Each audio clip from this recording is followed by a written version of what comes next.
Hello dear student, कैसे हो आप सब। आप सबका एक बार फिर से स्वागत है आपकी अपनी क्लास में। आज हम पढ़ेंगे बाइंडिंग एनर्जी के बारे में। What is meant by the binding energy. Binding energy, binding का अर्थ क्या होता है? जोड़ना। बाइंडिंग एनर्जी वो एनर्जी जो दो सब्सटेंस को जोड़े। अब दो किन को जोड़े? हम पढ़ रहे हैं किसके बारे में? न्यूक्लियस के बारे में, एटम के बारे में। तो न्यूक्लियस के अंदर क्या होता है? न्यूट्रॉन और प्रोटॉन। न्यूक्लियस के अंदर न्यूट्रॉन और प्रोटॉनों को बांध के जो रखती है वो एनर्जी क्या कहलाएगी? Binding energy. कितनी होगी कैसे पता चलेगा? जब हम इन दोनों को अलग अलग करेंगे तो यानी कि the energy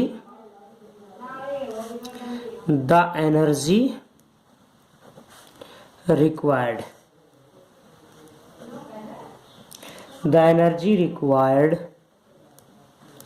to separate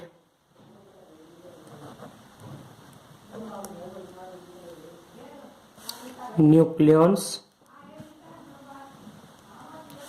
far apart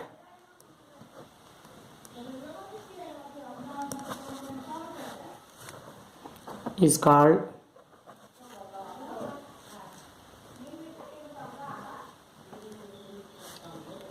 binding energy.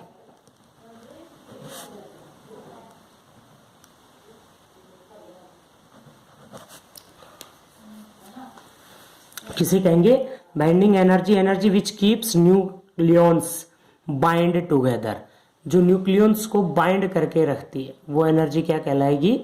Binding energy. The energy requires to separate the nucleons far apart is called binding energy. उसको क्या कहते हैं? Binding energy. ठीक है।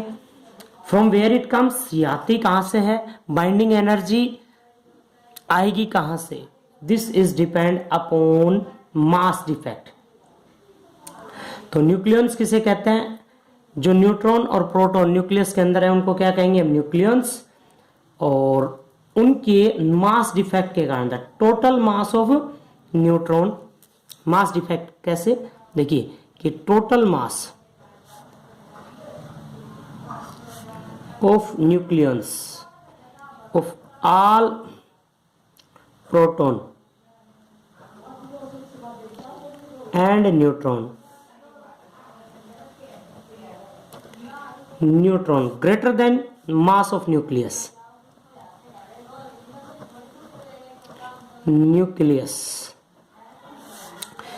न्यूट्रॉन और प्रोटॉनों के मास को अगर हम अलग अलग करके जोड़ते हैं, जैसे मान लीजिए आपके पास, देखिए एटॉमिक नंबर कितना होता है?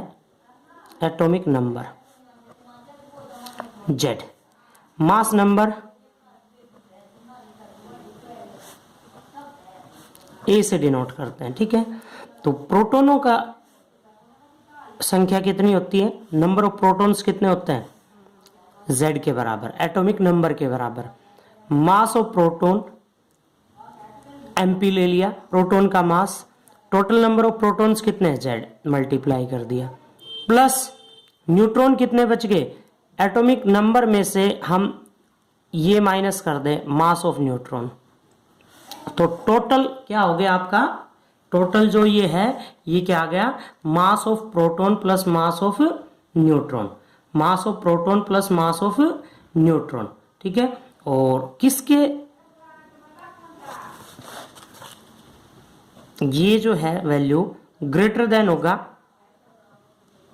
Total mass of nucleus. Nucleus के अंदर न्यूट्रॉन और प्रोटॉन होते हैं। इन दोनों के अलग अलग मास को अगर हम जोड़े तो ये टोटल मास से ज्यादा होगा। This is mass defect. इसको हम क्या कहते हैं? Mass defect.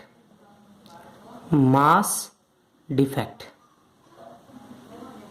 This is called mass defect. Delta M letter से डिनोट करते हैं। किसके इक्वल होता है? Delta M is equal to Z atomic number, MP mass of proton plus A minus Z mass of neutron, इसमें से हम ये वाला माइनस कर दें मास ऑफ न्यूक्लियस, तो ये क्या आ जाएगा आपके पास, मास डिफेक्ट। तो binding energy according to Einstein equation, Einstein mass energy equation,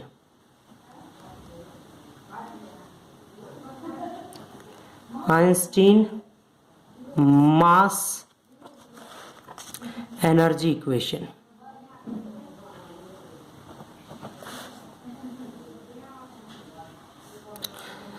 तो बाइंडिंग एनर्जी किसके इक्वल होगी,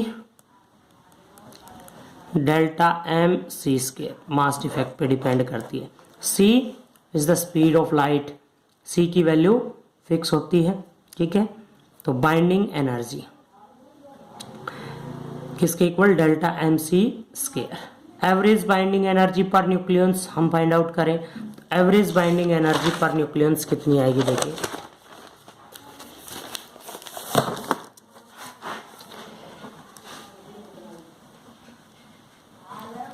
एवरेज बाइंडिंग एनर्जी पर न्यूक्लियंस,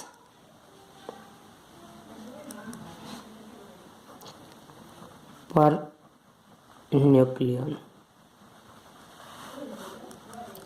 तो टोटल बाइंडिंग एनर्जी अपॉन में मास नंबर, ये क्या आ जाएगी, average binding energy per nucleon, एक न्यूक्लियंस की बाइंडिंग एनर्जी क्या होगी। Binding energy curve,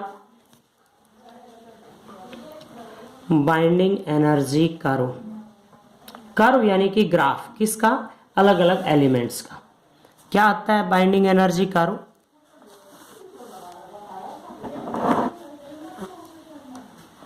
binding energy curve, ये ग्राफ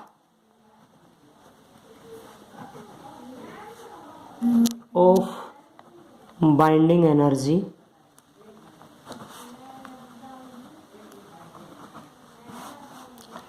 पर nucleons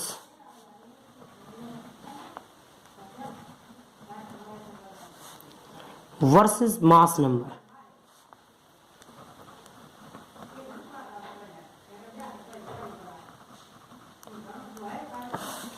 of an element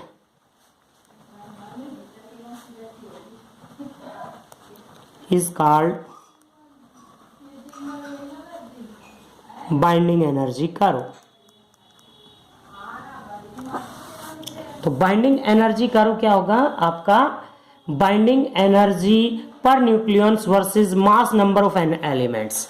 element जैसे हमारे पीरियोडिक टेबल में लगभग 118 एलिमेंट हैं, उनके मास नंबर में कितना चेंजमेंट आता है। जैसे अगर हम हाइड्रोजन से हीलियम, लिथियम, नाइट्रोजन इस तरह से आगे बढ़ते हैं, जैसे जैसे मास नंबर बढ़ता है वैसे वैसे बाइंडिंग एनर्जी में क्या चेंजमेंट आता है, तो वो जो है ग्राफ से समझाते हैं हम। देखिए किस तरह से, इधर मास नंबर है और इधर बाइंडिंग एनर्जी है, वाई एक्सिस में यदि हम बाइंडिंग एनर्जी लें तो हम क्या देखेंगे कि जैसे जैसे हम हाइड्रोजन से बढ़ते हैं तो हाइड्रोजन से हीलियम, लिथियम तक बाइंडिंग एनर्जी एकदम से इंक्रीज होती है, उसके बाद बाइंडिंग एनर्जी जिगजैग मोशन में बढ़ती है, एक बार ज़्यादा फिर कम, इस तरह से बढ़ती है। और सबसे ज़्यादा बाइंडिंग एनर्जी जो है वो आयरन के अंदर आती है, Fe, और फिर U238 मास नंबर ज़्यादा है तो इस तरह से यूरेनियम U238। तो ये जो बाइंडिंग एनर्जी कर्व है अपने पास क्या कंक्लूजन निकाल रहा है, क्या रिजल्ट्स सामने आ रहे हैं बाइंडिंग एनर्जी कर्व के। तो सबसे पहला आता है रिजल्ट इसका कि एवरेज बाइंडिंग एनर्जी पर nucleons of the light nuclei, average binding energy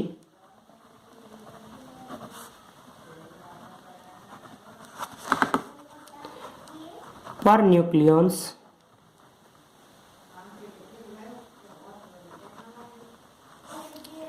for light nuclei.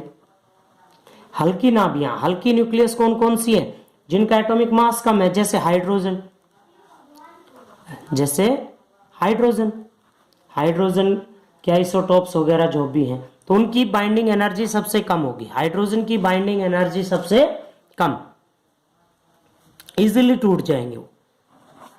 दूसरा, फॉर मास नंबर 2 से 20, यानी कि अगर मास नंबर हम लें 2 से 20, यानी कि हीलियम से लेके और कहां तक चले जाएं, ऑक्सीजन या और ऊपर तक जाएं, जैसे अगर हम ऑक्सीजन से भी ऊपर ले लें 16, उससे ऊपर, मास नंबर 2 से 20 तक, 2 से 20 तक शार्पली इंक्रीज होता है। पीक्स कॉरस्पॉन्डिंग, जैसे ऊपर बढ़ गया आपके पास हीलियम आ गया, कार्बन आ गया, इस तरह से peaks indicate that nuclei are relatively more suitable, उनकी न्यूक्लियस जो है ज्यादा सुटेबल है देयर नेबरिंग्स न्यूक्लियस की अपेक्षा, because they have more binding energy.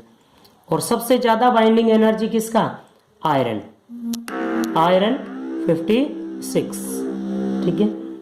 Top graph so the will have maximum binding energy, कितनी होगी? लगभग आयरन की जो बाइंडिंग एनर्जी है वो लगभग होती है आपकी 8.8 mega electron volt.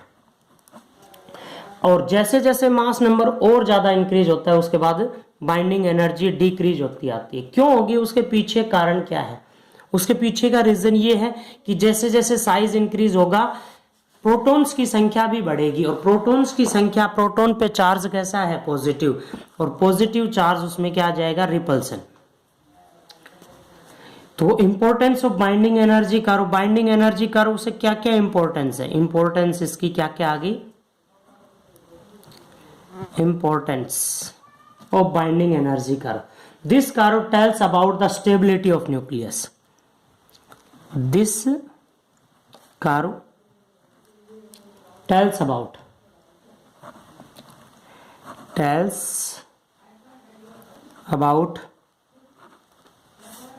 the stability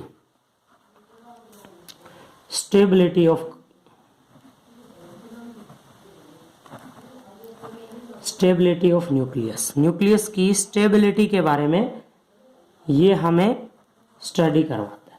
you know the binding energy which keeps the nucleus. Stability का मतलब क्या होगा आपका? कि सुटेबल, टूटना नहीं है, यानी कि बाइंड रखना। और जो इजिली टूट जाता है, इजिली ब्रेकअप है, वो अनसुटेबल हो गया। तो it tells about the possibility of release energy. अब दूसरा, ये हमें न्यूक्लियर एनर्जी की भी स्टडी करते हैं कि जब न्यूक्लियस टूटती है, न्यूक्लियस डिवाइड होती है, तो उस सिचुएशन के अंदर हमारे यहाँ पे क्या होगा? एनर्जी रिलीज होगी, जिसको हम न्यूक्लियर फ्यूजन प्रोसेस कहते हैं। फ्यूजन और फ्यूजन दो तरह की प्रोसेस आती है। जब दो nucleus, fusion process, nuclear fusion, FISSIN, fusion, fusion का अर्थ है हैवी न्यूक्लियस का ब्रेक डाउन होना। और एक आता है nuclear fusion process, fusion, FUSSIN, fusion, जिसमें दो का जुड़ के एक बन जाना, हैवी न्यूक्लियस में ट्रांसफर हो जाना। फ्यूजन प्रोसेस दोनों ही टाइप के अंदर बहुत भारी मात्रा में huge amount of energy release होती है। जब न्यूक्लियस टूटती है तब भी, और न्यूक्लियस जुड़ती है तब भी, ठीक है। आगे करते हैं nuclear forces. What is mean by the nuclear force? Nuclear forces, what is mean by the nuclear force? Nuclear force strong force है, attract which holds the nucleons, जो न्यूक्लियंस को होल्ड करके रखता है। और जैसे न्यूक्लियस का साइज इंक्रीज हो जाता है, न्यूक्लियर फोर्स भी कम, क्योंकि रिपल्सिव फोर्स आ जाता है। जब प्रोटॉन्स की संख्या इसके अंदर बढ़ जाएगी तो साइज इंक्रीज, तो ये न्यूक्लियर फोर्स भी डिक्रीज। तो इस तरह से ये अगर हम कर्व बनाते हैं तो 8 फेर्मीमीटर, 0.8 फेम्टोमीटर के ऊपर डिक्रीज होना शुरू हो जाता है फोर्स। इससे अगर बड़ा साइज जब आएगा तो, और 1 फेम्टोमीटर पे the distance from the centre of nucleus.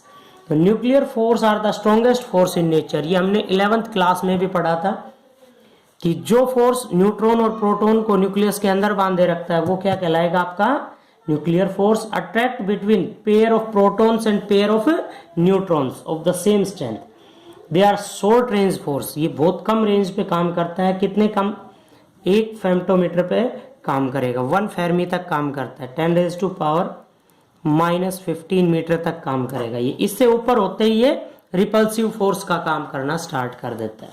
ठीक है, तो ये जो चैप्टर था आपका, ये चैप्टर आपका कंप्लीट हो चुका है। ठीक है, नेक्स्ट चैप्टर हम स्टार्ट करेंगे, उससे पहले आपने इस क्वेश्चन से इस चैप्टर की कोई प्रॉब्लम हो तो आप ले सकते हो।